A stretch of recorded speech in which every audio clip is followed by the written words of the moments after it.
से चलता है, न गीता से चलता है, न कुरान से चलता है, मेरा देश बाबा साहेब के संविधान से चलता है।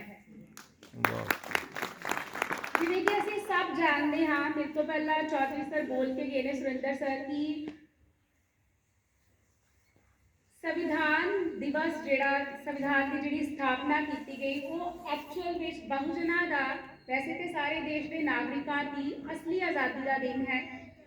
इस तो पहला बहुजन समाज के लोग जो जीवन जींदे सी सानू सब नूं पता है, लेकिन ये विचार जरूर करियो कि संविधान दिवस मनाने की संविधान दिवस मनाने की जरूरत सिर्फ मैनू है या इस भवन च इकट्ठे हुए कुछ एक लोगों नूं है।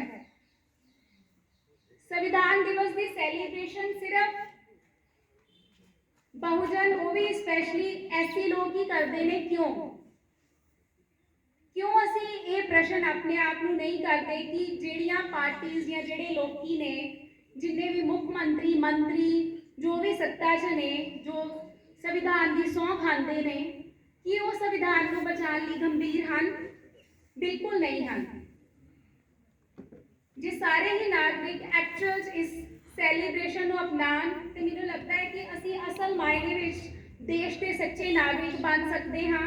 लेकिन अज भी साडी छोटी सोच मंदिर मस्जिद गुरुद्वारे साडे वालों बनाए गए डेरे भवन उन्होंने सब नूं उपर रखती है, संविधान नूं उपर नहीं रखती।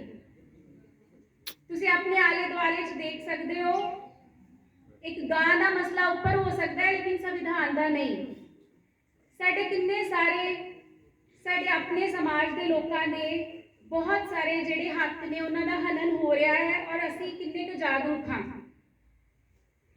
अज आप मुट्ठी भर लोग इत्थे इकट्ठे हुए हैं, पर कोई गल नहीं, क्योंकि बाबा साहेब जो लड़े सी तो मुट्ठी भर भी नहीं सी। असीं ते फिर अज इत्थे इकट्ठे हुए हैं, कुछ सानू आसे पासे दिखता है क्योंकि संविधान की ताकत साडे कोल है। संविधान सिर्फ संविधान नूं पढ़न दी या समझण दी जरूरत सिर्फ कुछ एक लोगों नूं नहीं है, सानू सब नूं है। देश नूं चलाउण लई सब तो वड्डी किताब संविधान है ना, सानू सब नूं पता है। देश सिर्फ IPS IAS डॉक्टर टीचर्स मंत्रियां मुख्यमंत्रियों नाल नहीं बनता। देश बनता है रिक्शा चलाने वाले नाल भी बनता है, घरां च काम करने वाले लोगों नाल भी बनता है,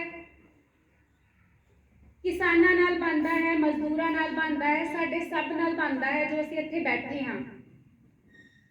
तो फिर किताब पढ़ने की जरूरत उस पुलिस वाले नूं भी है, उस कॉन्स्टेबल नूं भी है, सानू सब नूं है।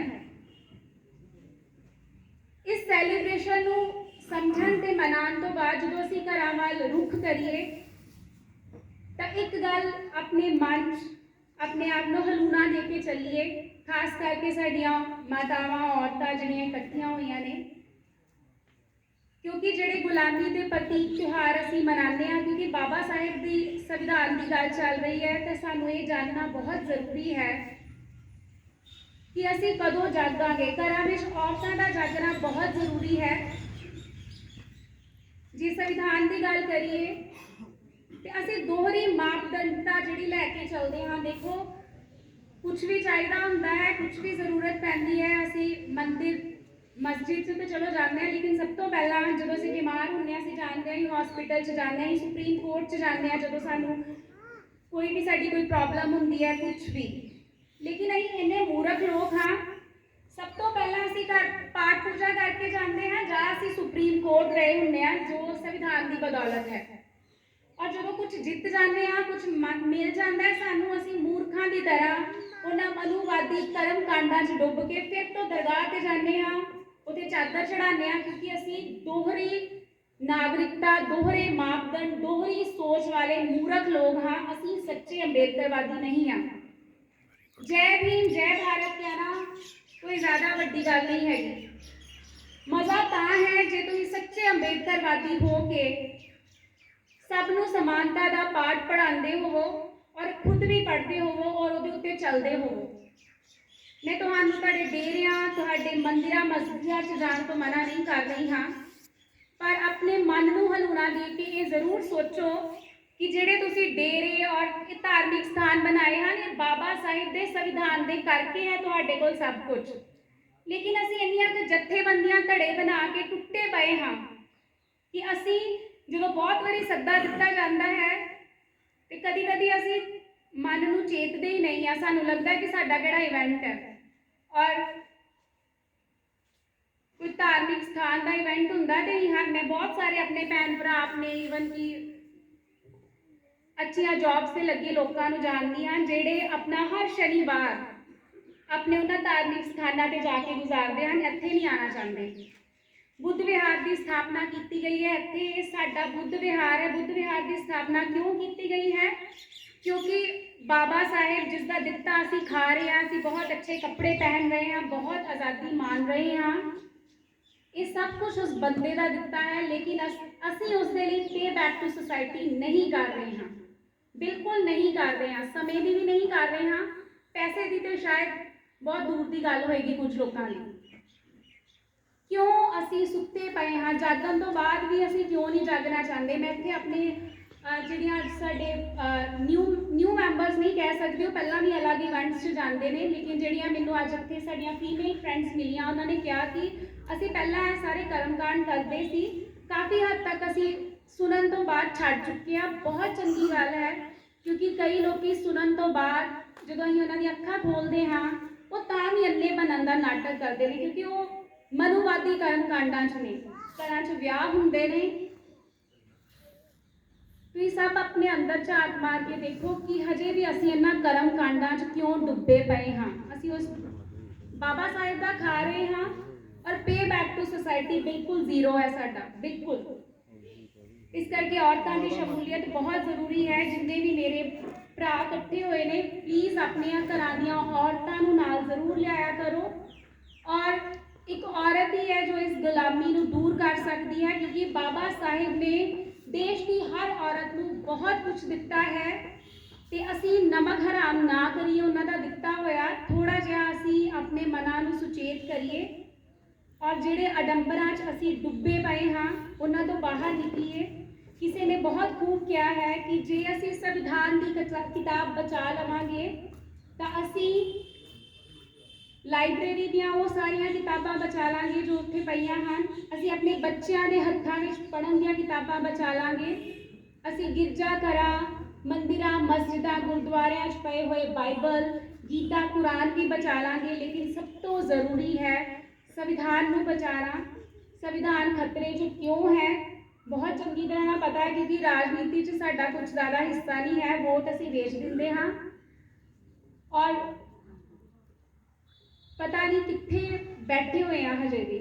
इस करके प्लीज़ मेरी गुजारिश है, असी मनुवादी रहू रीतां नूं छड्ड के अपनियां सैलीब्रेशनस, अपने इवेंट्स पूरे धड़ल्ले नाल करिए।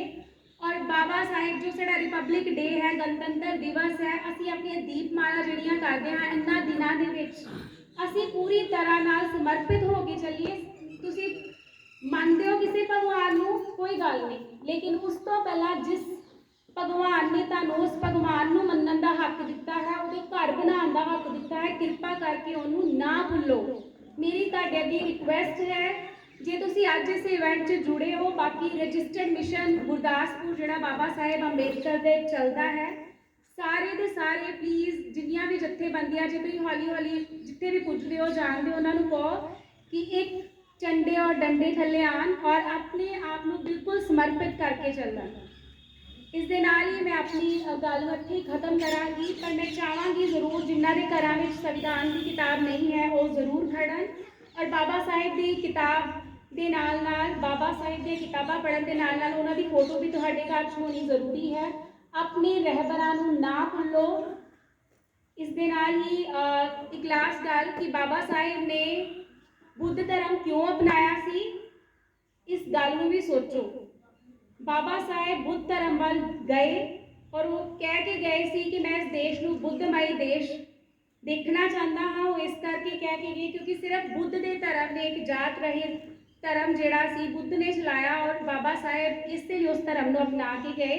और जो मैं चाहांगी कि साडे मिशन के कोई साथी इस चीज़ से चानना पा के जान ਕਿ ਸਾਨੂੰ ਬੁੱਧ ਧਰਮ ਵੱਲ ਕਿਉਂ ਜੁੜਨਾ ਹੈ। ਉਹਦੇ ਨਾਲ ਸਾਡੇ ਐਸਸੀ ਜੋ ਸਾਡੀ ਕੈਟਾਗਰੀ ਹੈ ਉਹਨੂੰ ਕੋਈ ਖਤਰਾ ਨਹੀਂ ਹੈ। ਸਿਰਫ ਇੱਕ ਧਰਮ ਜਿਹੜਾ ਵਾ ਤੁਸੀਂ ਉੱਥੇ ਲਿਖਣਾ ਹੈ, ਉਹਨੂੰ ਜ਼ਰੂਰ ਲਿਖਿਓ।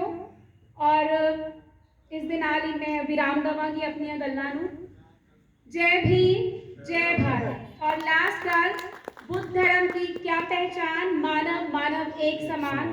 ये ਜਿਹੜਾ ਆਪਾਂ ਨਾਰਾ ਗਾਉਂਦੇ ਹਾਂ, ਬੋਲਦੇ ਹਾਂ, ਇਹਦੇ ਪਿੱਛੇ ਛਿਪੀ ਹੋਈ ਬਾਬਾ ਸਾਹਿਬ ਦੀ ਭਾਵਨਾ, ਬੁੱਧ ਦੀ ਭਾਵਨਾ ਜ਼ਰੂਰ ਸਮਝੋ। ਜੈ ਭੀਮ, ਥੈਂਕ ਯੂ।